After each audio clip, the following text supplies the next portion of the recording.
Hello everyone! For today's video guys is how to transfer money from PayPal to another PayPal account. But before we start, kung hindi ka pa po nakapag-subscribe dito sa channel, hit the subscribe button and the notification bell.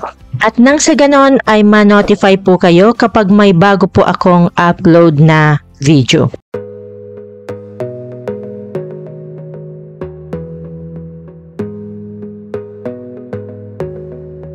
Okay, so hindi po tayo dito guys mag-open sa PayPal application. Okay, ang gagamitin po natin dito ay browser. Okay, i-open po natin to ating browser. And then, i-type po natin yung paypal.com. Then, click natin tong login. Then, mag-enter po kayo dito guys ng inyong email address, okay? Yung ginagamit nyo pong email address sa inyong PayPal account. Then, enter your password. At i-click na po natin tong login. Then, i-click po natin to. And choose wallet. Okay, then i-click po natin tong PayPal balance. So, as you can see guys, ang aking total balance ay 761.18 pesos. But yung 667.40 pesos ay nasa Philippine peso. And yung $1.67 ay nasa US dollars. So kung gusto po pala natin ilipat or isend itong lahat na PayPal balance natin, kailangan po natin na ito ay i-convert itong 1.67 USD to PHP. Okay, and how to convert? Makikita po natin itong tatlong tuldok dito sa may $1.67. Okay, i-click lang po natin to. Then, i-click lang po natin itong convert at mapupunta tayo dito sa convert USD to PHP. Okay, click natin tong Philippine peso. Then, click next. Okay, nandito na po tayo sa conversion amount. At maglalagay po tayo dito ng amount na i-convert natin from dollar to peso. Okay, and my available USD balance is $1.67. And itype po natin dito yung 167. And automatic na po siya guys na magkakaroon ng dot sa pagitan ng 1 at 6. So, wag na po natin lagyan ng dot.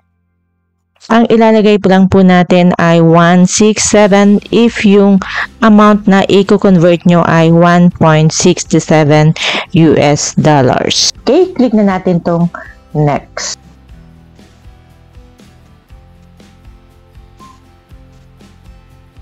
Yung amount po na 1.67 ay magiging 93.78 pesos. Then, i-click na po natin tong convert now. So, ayun guys, you converted 1.67 USD to 93.78 PHP. Okay, click na natin tong done. Okay, so ayan po guys, makikita natin ay nailipat na po natin dito sa PHP. Okay? Okay, then mag-send na po tayo ng money from PayPal to another PayPal account. Okay, i-click lang po natin to. And click send and request. And then send payment to. Okay, maglalagay po tayo dito ng name, username, email, or mobile. Okay, so ang ilalagay ko po dito ay ang kanyang email address. Okay, then after nyo po maglagay dito, ay i-click na po natin tong next. Okay, so dito naman po guys, ay kung magkano po yung ililipat nyo or isasend nyo na amount. Okay? Okay, so isend po natin yung 100 pesos.